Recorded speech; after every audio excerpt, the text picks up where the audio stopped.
gonna go with it's metaphorical, that the sun was just out and lighting this area up in the most perfect way, and now it's saying, sorry, gotta come back some other day. I'm hiding behind these clouds playfully and meanly to not light up your scene. But it's okay. It makes a lot of sense with what we're dealing with today. It's all very vulnerable, but it's beautiful God rays, and it's breaking through, and it all means something. And so do I, and so do you. So I had to show the full scope of what I was going for here. I felt like I knew I had to do a poem in front of this uprooted tree. And I thought I wanted to write one just specifically for the uprooted tree as an homage to it. And I probably still will, as long as it's the way it is, which I think it will be for a while. Look how drastic it is. But I just felt a lot when I saw that, and I still do. It fits the feelings of today in many ways. Okay, Tangled Boy. I've also got the cutie with me, moral support pup. The crazy thing I wanted to show that I'm pretty sad about, but maybe it'll happen again in the timing of this poetry offering. There was a perfect yin-yang, like a light and dark side of the river in this cove with these rocks, and it was exquisite. So the super drastic uprooted tree, as you can see, was flipped all topsy-turvy by intense flowing water and upheaval. And sometimes that just happens.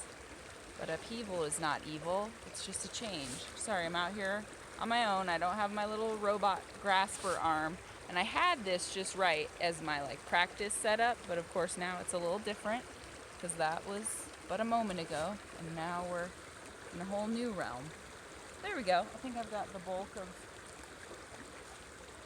bulk of the action is behind me. I wanted a little more river, and perhaps we can get her. There she is. There you are, lovely lady. Okay. You're gonna come with me because I don't trust your spontaneity right now, at all. So, you're gonna be with me. He's got little hurt paws. But that don't stop him from being a crazy man. No siree, not one bit. He's my emotional and physical protector right now. I'm gonna eat any bugs that come along. So today's a rough one. I'm avoiding stuff. I'm being avoidant. Certainly isn't a beauty tutorial. Just kidding. Actually, I do feel quite beautiful. I feel like I wanted to show you the shirt. It's my mother's. And she's flying over this town with we'll show you more at the end. He's nestled in. It just made me feel comforted. It made me feel protected. And that's what I want to feel and need to feel.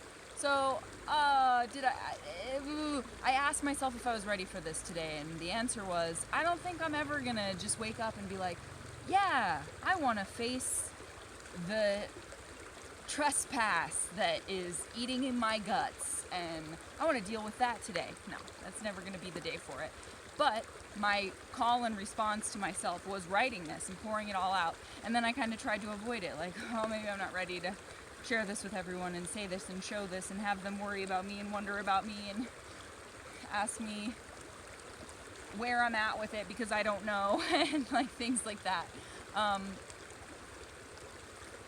it's important to check in. It's important that we check in. I guess what I'm trying to say is pouring this out, this is me getting my power back, right? This is me unpacking a very stacked, full Samsonite suitcase set of space wasted by rage and disgust. I'm unpacking it. This is me healing. I can't erase it, but I can replace it. I can also face it. Can't erase it. But it all poured out, and so I wrote kind of a poem to preempt the poem. Just to say, it's hard to be a pixie in this world of man, with its true heart so sickly. So quickly we forget. But I'm not gonna let it kick me. Say how it is. Be picky with your energy. Sticking me in the quicksand is no longer an option. I'm going to soften up again and hold out my hand to people, some of them anyway. There will be dancing days again. You pick your friends and foes and close the door for the latter. Splatter it as bravery painting. No more tainting the well. You know you can tell when you're being fucked with. Don't drift so far from the shore of yourself. Get back that wealth of gems you possess. Impress no one who demands it. Sit at the table with yourself. You have to anyway. Say how it is.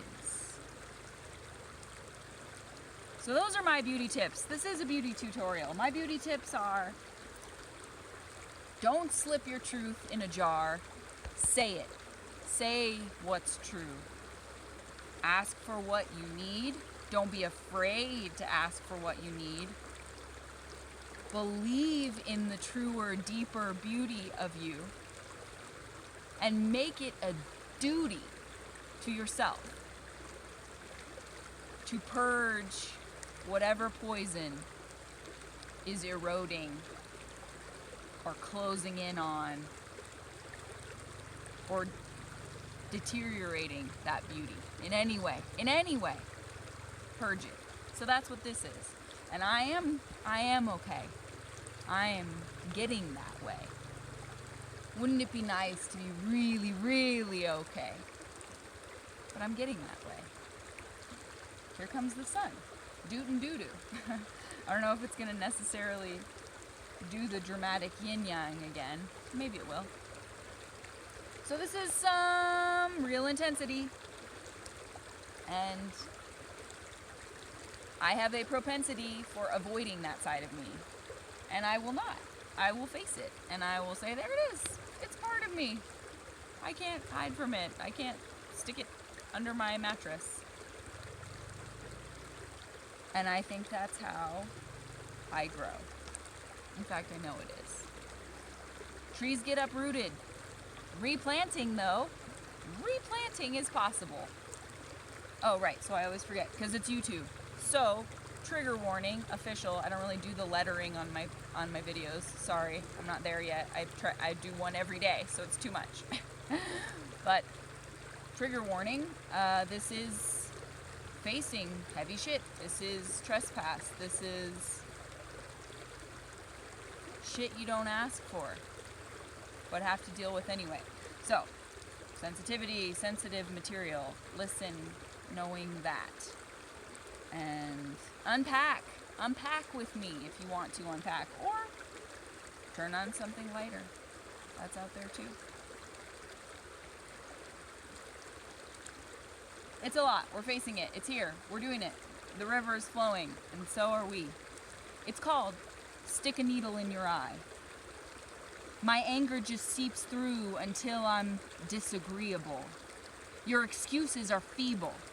You know, I'd like to stick a couple needles in you as well. I'm gonna start over because I'm so nervous of my own mouth right now. I'm so nervous of my own mouth.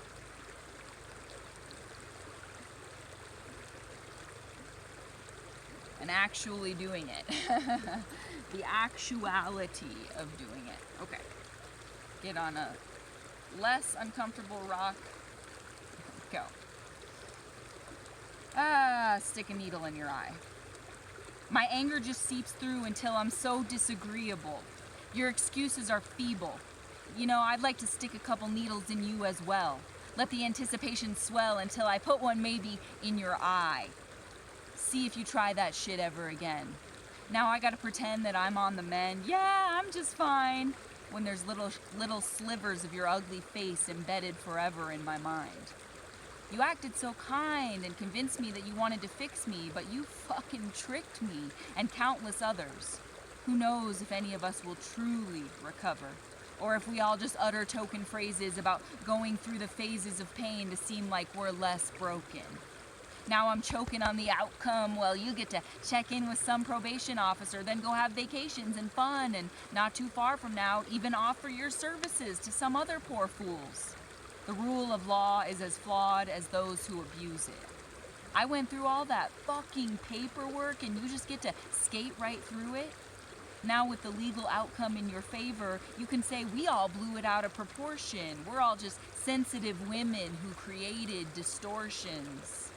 Now I'm sorting through the snapshots of shit I let you get away with, and stupid me, I thought you were going to lift me somewhere better. You sold me your snake oil and I bought every word of it to the letter. I read the header of that final outcome from the district attorney and I was struck dumb, like somebody fetch a gurney. I need to pass out for a few days. Men who prey on misplaced trust and weakness and get away with it are a waste of space, an utter disgrace, and sicker than shit. Then they just get to sit down back at the table with their families and say, pass the bread, please. I can't get it through my head. It's fucking insanity. You manhandled me and 10 other women that I know of. And the system handled you with kid gloves, gave you a slap on the wrist, and sent you on your way.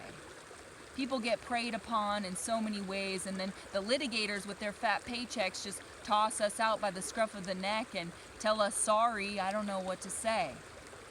That's the way the cookie fumbles 10 identical stories. Listening to that woman who was so helpful at the beginning, listening to that woman, assistant to the assistant to so-and-so, who was so helpful at the beginning, explain how their experts couldn't top your experts was like watching a gory movie in slow motion. Now at least I have the notion not to trust people like that who tell you they're on their side and they've got your back. Then don't do jack shit because it isn't in their budget. There wasn't a nugget of sincerity in her words. She told me they would argue that what you did was therapeutic, which makes me want to puke, and it's fucking absurd. I told her I had run out of professional phone words, that I regretted my decision and wished someone had discouraged me and told me bluntly that the system is set firmly against its victims. And that just because we're in the year 2021 doesn't mean that this house of mirrors called the legal system is any less dumb, biased, and corrupt. She said she was sorry, and I told her that wasn't enough.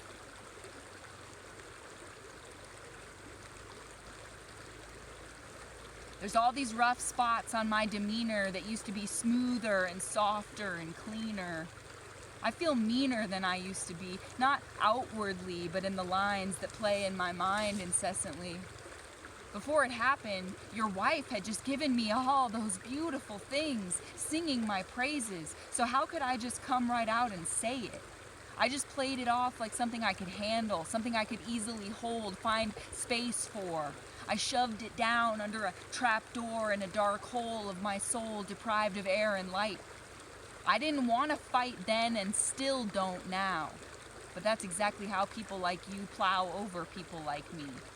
You showed up at my work looking smug and I wanted to flee, wanted some drug that made it so I couldn't see you. People put on so many disguises and lie to themselves until the lie becomes true. That's the only way I tolerated the sight of you. My view now obscured of people who offer up cures and call themselves healers. Maybe they are. Maybe they have stars in their fingers, but now I'm unsure of my intuitive feelers. Those senses that are supposed to guide me feel all curled up, hiding under a blanket inside me. You denied me the luxury of trusting my first instinct because, gosh, what an idiot I was. I dared to think that you were sincere. For a long time, I just steered clear of everyone so I wouldn't have to feel dumb and wrong like that. I know the specific texture of your fat fingers, the smell of your arrogant spells and salves lingers in my memory. You were never a friend to me. You were always my enemy. Sends me into a frenzy in my mind trying to unwind a giant ball of barbed wire or save one scrap of paper from a giant fire because I put myself willingly in the grip of a liar. So I think, how many others gripped me who were phonies too? How can I be sure?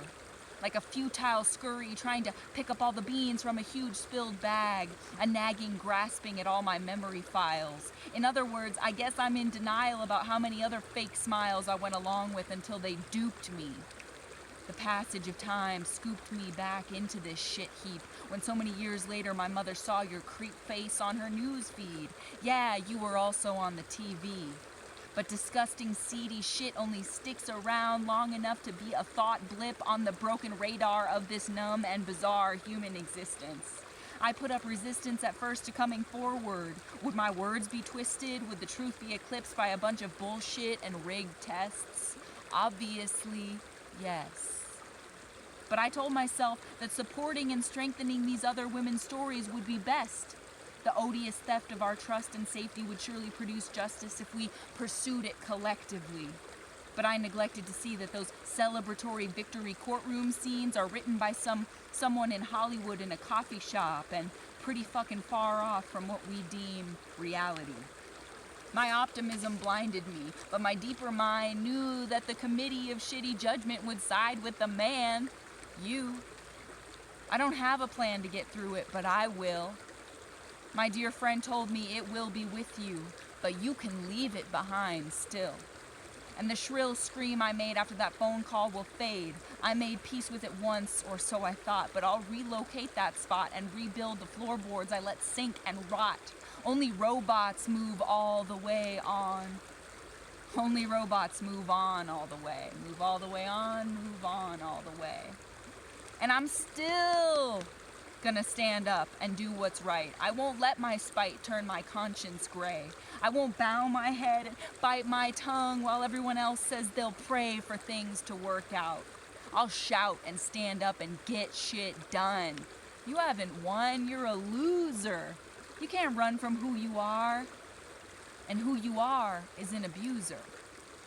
And the beautiful, resilient version of me is within reach. You didn't crush her. I can still choose her. I got me a bottle of sick fuck remover, and your face is quickly becoming a blur as I stride towards the future.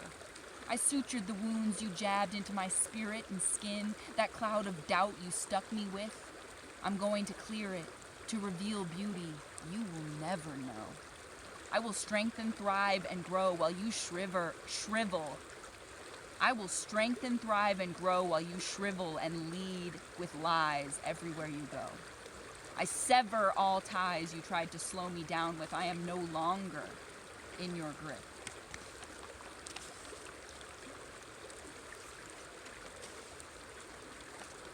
Yeah, my spine is very tense. I was kind of running from myself that whole time while also trying to embrace myself. Oh, buddy, mommy's butt is just hurting from rocks.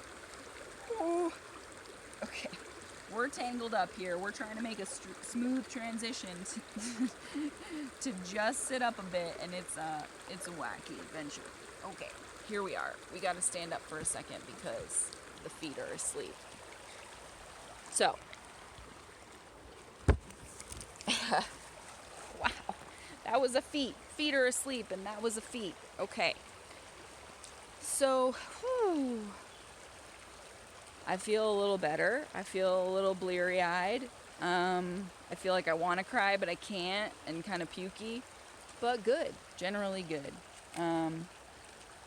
I withstood that. And it's the kind of thing where that's not the only story. That's not the only piece of poison that I need to squeeze out. No doubt.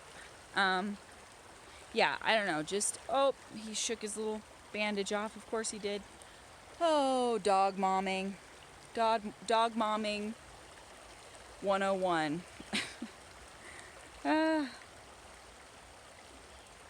So, I let it out. And that's important. And it's been scary for me in my life to be a vivacious, boisterous, sensual woman who tries to act free. And then people always want to call me a harpy or a troublemaker. And the takers put a target on me. And I've come up upon all degrees of them, many degrees of takers and fakers and snake oil pushers. So I guess what I'm getting to when your tree gets uprooted is that you gotta reroot, replant, and speak. You must speak. And I'm so lucky I have people who love me. And if you don't, I don't know where you put a trash heap like this. I don't know where you put I don't know where you put that poison. And a lot of people don't want to hear it. And a lot of people have closed off their listening. So be a listener if you can be. Oh my goodness, if you have any extra like buoyancy to your love, if you're still floating that love that you have, oh, share it. Share it and listen, because I think we'd all be surprised if we got like a quote of how many people don't have that. Their love has drowned. It is not buoyant. So if yours is on the surface and you're breathing steady with it, it's like put the air mask over someone else first and then, I don't know. It's that kind of thing. It's like, if we help each other, then it will be a little better, right? Doesn't that just make sense? And I make room. I feel like I don't often have it, or that love is going glug, glug, glug, glug, glug, glug, glug, glug, glug, glug, glug, glug. But I keep it buoyant. I make sure it is at least a bit buoyant because people need it. Not just me. No way. So I don't know what I'm trying to say. I do know what I'm trying to say, but my brain is very like, wow, I can't believe I just shared that. And am I going to upload this? And how am I going to uphold all these promises to myself? But it is bad for my health to not uphold those promises and not be true to this process. So yeah, if you have the energy or the strength to take someone's hand, do. That's all I can say. Not just with this kind of situation, not just with women. I know pain comes in all sexes, shapes, and sizes. Pain is fluid among us and flooding like so much of our world is. So get out your boat. If you have a boat, if your boat has any get up and go, you know there's people who need you. I mean, figuratively, metaphorically. It's just like I'm speaking to the strong ones and I'm trying to become one. You know what I mean? I think I am one, and I've always like lied to myself and told myself, no, I'm this little bird and it's gonna break me, but I'm a strong one. And maybe you are too and you don't know it. But if you are one, show it. Show that strength. Grow it, grow it, grow it. We need you. Thank you for sitting with my truth. If you did, and things may be at a slant, but we can replant and replace.